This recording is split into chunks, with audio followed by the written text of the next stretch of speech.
Lieutenant general retired Faiz Hamid के खिलाफ general court martial की कार्रवाई शुरू, फौजी तहवील में ले लिया गया। ISPR के मुताबिक सुप्रीम कोर्ट के हुक्म पर निजी हाउसिंग सोसाइटी केस में फैज हमीद के खिलाफ शिकायत की तहकीकात की गई। रिटायरमेंट के बाद मुतादिद मौके पर आर्मी एक्ट की खिलाफ वर्जी साबित हुई। फैज हमीद के खिलाफ पाकिस्तान आर्मी एक्ट के तहत तादीबी कार्रवाई का आगाज साबिक DGISI के खिलाफ फील्ड जनरल कोर्ट मार्शल का अमल शुरू किया जा चुका है।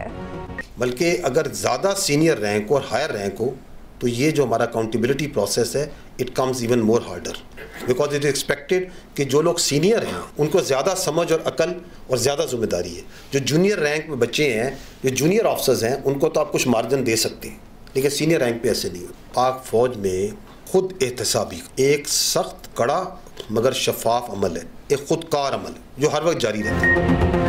जितना बड़ा ओहदा उतनी बड़ी जिम्मेदारी। फौज में खुद एहतसाबी का अमल हर वक्त जारी रहता है। DG ISPR lieutenant general Ahmed Sharif Chaudhry वाज़े पैगाम दे चुके। 7 मई की न्यूज़ कॉन्फ्रेंस में कहा, फौज में खुद एहतसाबी एक कड़ा, शफाफ और खुदकार अमल है। हमें अपने एहतसाबी के निज़ाम पर फख्र है।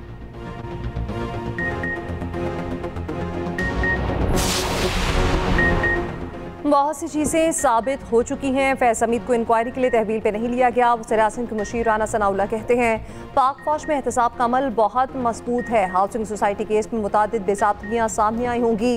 दीगर मामलात में इंक्वायरी हुई है तो चीज़ें सामने आई जाएंगी। फैसलाबाद धरने में लोगों को मैनेज करके बिठाया गया था। धरना खत्म करने में फैज हमीद का किरदार था। मुआहदे पर उनके दस्तखत मौजूद हैं। फैज हमीद सियासी मामलात में खुलकर मुदाखलत करते थे। इंक्वायरी में सब सामने आ जाएगा। फैज हमीद के साथ और भी लोग शामिल होंगे। ऐसे काम फर्द वाहिद तो नहीं कर सकता। ये इक़दाम पाक फौज के एहतराम और इज्जत में संगे मील साबित होगा।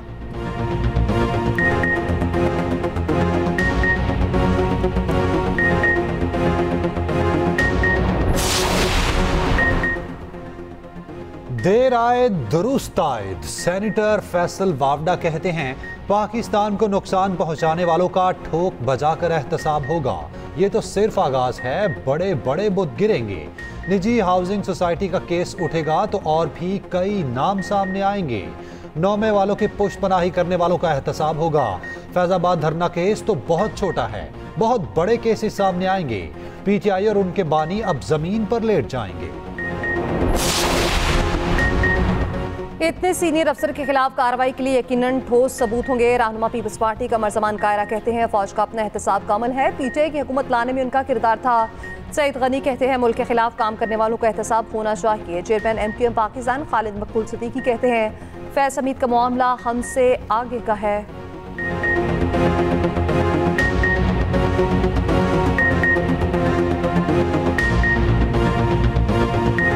सुप्रीम कोर्ट से नून लीग के लिए बड़ा रिलीफ। दोबारा गिनती में कामयाब नून लीग के 3 MNA बहाल। लाहौर हाई कोर्ट का दोबारा गिनती का कलअदम करार देने के खिलाफ दरखास्त मंजूर। सुप्रीम कोर्ट ने इलेक्शन कमीशन का दोबारा गिनती का फैसला दुरुस्त करार दिया। अजहर क़य्यूम, नाहिरा अब्दुल रहमान कांजू और जुल्फ़िकार अहमद की असम्बली रुकनियत बहाल। PTI के हिमायत याफ्ता आज़ाद उम्मीदवारों की कौमी असम्बली रुकनियत खत्म। PPA 133 से राना मोहम्मद अरशद की रुकनियत बहाल। फैसला 2-1 की अक्सरियत से सुनाया गया। जस्टिस अकील अब्बासी का इख्तिलाफ। 47 सफ़ात पर मुश्तमिल तफसीली फैसला चीफ जस्टिस काजी फायजीसा ने लिखा। फैसले में कहा गया, इलेक्शन कमीशन आईनी इदारा है। इलेक्शन कमीशन के सरबरा और मेंबरान एहतराम के हकदार हैं। हाई कोर्ट के जजेस ने इलेक्शन कमीशन के सरबरा और मेंबरान से मुताल्लिक गैर ज़रूरी रिमार्क्स दिए। लाहौर हाई कोर्ट का फैसला बरकरार नहीं रखा जा सकता।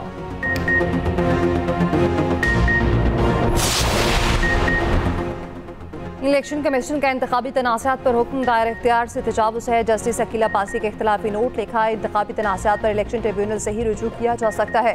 इंतखाबी अमल मुकम्मल होने के बाद इलेक्शन कमीशन का किरदार खत्म हो जाता है। लाहौर हाई कोर्ट ने इंतखाबी तनाज़ा नहीं, इलेक्शन कमीशन के इख्तियारात पर फैसला दिया। सुप्रीम कोर्ट में अपील की समाअत के दौरान इंतखाबी तनाज़े पर फैसला नहीं दिया जा सकता। दोबारा गिनती की दरख्वास्त मुस्तरद करना रिटर्निंग अफसर का इख्तियार है और इस्तेहकाक है। इख्तियार खत्म होने से इंतखाबी अमल मुतनाज़ होगा।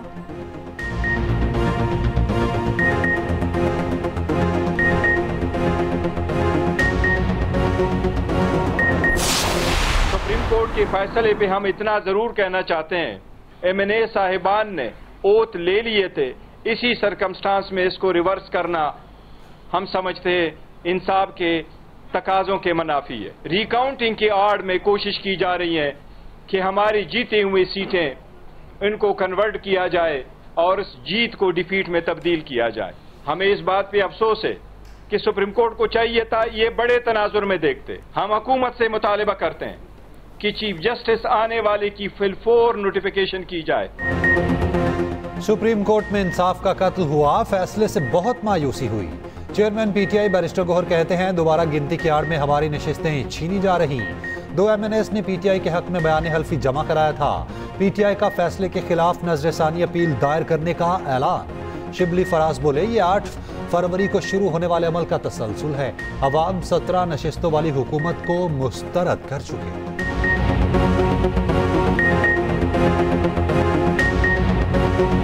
नौजवान ही मुल्क का मुस्तकबिल बदल सकते हैं। तमाम अखराजात खत्म करके वसाइल उनके कदमों में निछावर करेंगे। वज़ीर-ए-आज़म का वर्ल्ड यूथ डे की तकरीब से खिताब। कहा चीन जदीद उलूम के जरिए अपने मुल्क में इनकलाब लाया। मसनूई ज़हानत आज के दौर में तालीम का जदीद तरीन हथियार है। रवां साल तलबा को मेरिट पर 10 लाख स्मार्टफोन देंगे। चीनी कंपनी सालाना 2 लाख बच्चों को IT की तरबियत देगी।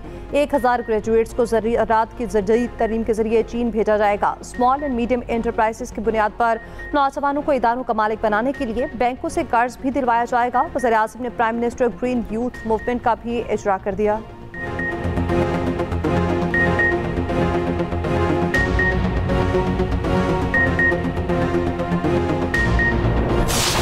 आज मोदी की इंडिया में माइनॉरिटीज़ को सेफ हेवन नहीं है, और ये बात कायद-ए-आज़म मोहम्मद अली जिन्ना हज़रत कायद-ए-आज़म ने उस वक्त महसूस की कि एक दिन ये होगा। उस वजह से हमने पाकिस्तान बनाया, हमारे बुजुर्गों ने बनाया। My father as a youngster was in the Muslim League और बना के रहेंगे पाकिस्तान। माजी में किसी और जंग का हिस्सा बनना हमारी अपनी गलती थी। 1971 में हमें तकसीम करके पड़ोस की जंग में झोंका गया। बदकिस्मती से इस जंग से होने वाले नुकसान का अंदाजा ना लगा सके। सदर आसिफ जरदारी का अक़लियतों के दिन की मुनासबत से तकरीब से खिताब। कहा आज मोदी के मुल्क में अक़लियतों को कोई तहफ़्फ़ुज़ हासिल नहीं, इसी वजह से कायद ने पाकिस्तान बनाया। पाकिस्तान में अक़लियती बरादरी के अफराद बराबर के शहरी हैं। मेरे वालिद ने बन के रहेगा पाकिस्तान का नारा लगाया। तकरीब के इख्तिताम पर सदर मुमलिकत ने पाकिस्तान खप्पे का नारा लगाया। दूसरों की जान बचाने के लिए अपनी जान दे दी बहादुर पाकिस्तानी कोपेमा मुराद सतपारा। रेस्क्यू मिशन के दौरान जाबा आर्मी एविएशन के हेलीकॉप्टर पर मैयत सुपुर्द पहुंचा दी गई। मुराद सतपारा 10 अगस्त को ब्रॉड पीक मुहिम जोई में वापसी पर लापता हुए। कैंप फन पर रॉक स्लाइडिंग के दौरान सर पर पत्थर लगने से जख्मी हो गए। मुराद सतपारा ने K2 क्लीनअप और रेस्क्यू मिशन में हिस्सा लिया। K2 समेत कई चोटियों पर सब्ज़ हिलाली परचम लहरा चुके। सदर वज़ीर-ए-आज़म वज़ीर आला पंजाब का मुराद सतपारा के इंतकाल पर इज़हार अफसोस। कोपेमाई में खिदमात को खिराज अकीदत।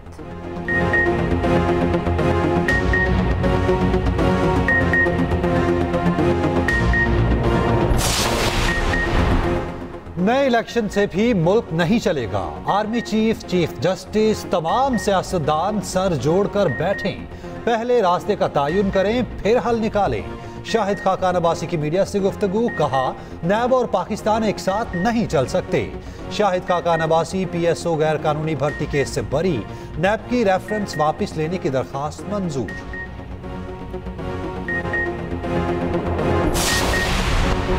हुकूमत ने मुतालबात ना माने तो डी चौक में लॉन्ग मार्च होगा। अमीर जमात इस्लामी हाफिज नईमुर रहमान का पेशावर में जलसे से खिताब। कहा बिजली पेट्रोल गैस सस्ती ना हुई तो मुल्कगीर एहतजाज होगा।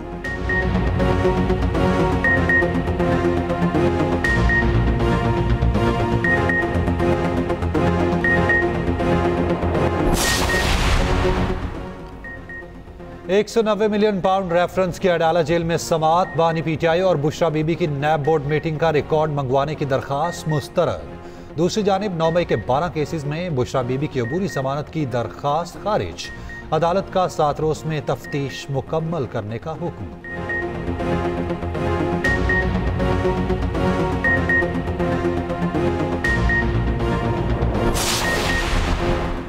मस्तूंग में firing. Deputy commissioner Panjgur Zakir Baloch बहाक। फायरिंग में चेयरमैन म्यूनसिपल कमेटी समेत 2 अफराद जख्मी। वज़ीर-ए-आज़म शहबाज शरीफ और वज़ीर दाखिला मोहसिन नकवी का इज़हार अफसोस। मनसूखशुदा शनाख्ती कार्ड पर जारी सिम्स 16 अगस्त को ब्लॉक होंगी। पीटीए का बड़ा फैसला, ज़ायदुल मियां शनाख्ती कार्ड पर जारी सिम्स 2 सितंबर को ब्लॉक की जाएंगी। मरहूमीन के नाम पर जारी सिम्स 15 अक्टूबर को ब्लॉक होंगी।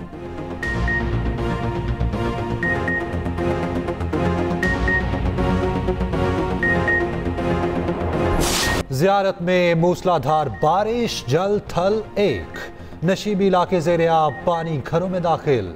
लोधरा में बारिश के बायस मकान की छत गिर गई, खातून जा बहक। उधर महकमे मौसमियात की मानसून बारिशों के नए स्पेल की पेश गोई, 14 से 18 अगस्त तक बादल बरसेंगे। इस्लामाबाद, पंजाब, केपी, सिंध, बलोचिस्तान में बारिशें होंगी।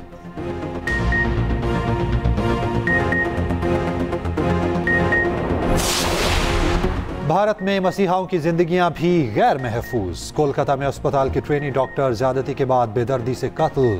दिल्ली, मुंबई समेत मुतादिद शहरों में डॉक्टर्स की हड़ताल। मामले की तहकीकात मुकम्मल होने तक तमाम सर्विसेज रोकने का इंदिया।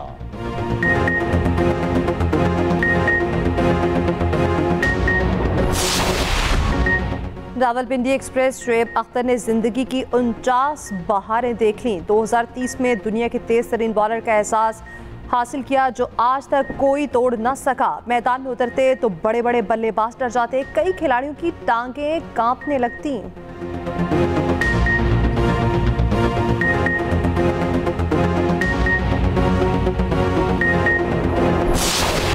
खूबसूरत आवाज, दिलकश अंदाज, सहर अंगेज शख्सियत, पॉप मौसीकी को नई जहत देने वाली गुलकारा नाजिया हसन की 24वीं बरसी।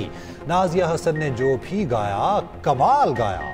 नाजिया हसन को फनी खिदमात के एतराफ में सदारती तमगा बराए हुस्ने कारकर्दगी से नवाजा गया। मारूफ म्यूजिक बैंड ज़ेब एंड हानिया की गुलकारा हानिया असलम इंतकाल कर गईं। हानिया असलम का इंतकाल हार्ट अटैक के बाइस हुआ। और जश्न आज़ादी में एक दिन बाकी, मुल्क भर में सब्ज हिलाली परचमों की बहार। शहर शहर स्टॉल्स पर खरीदारों का रश। सदर मुमलिकत ने यौम आज़ादी पर मामूली कैदियों की सजाओं में 90 दिन की कमी कर दी। उधर रावलपिंडी से चलने वाली आज़ादी प्लॉट गुजरांवाला पहुंच गया। शानदार इस्तकबाल, आतिशबाजी का मुजाहरा।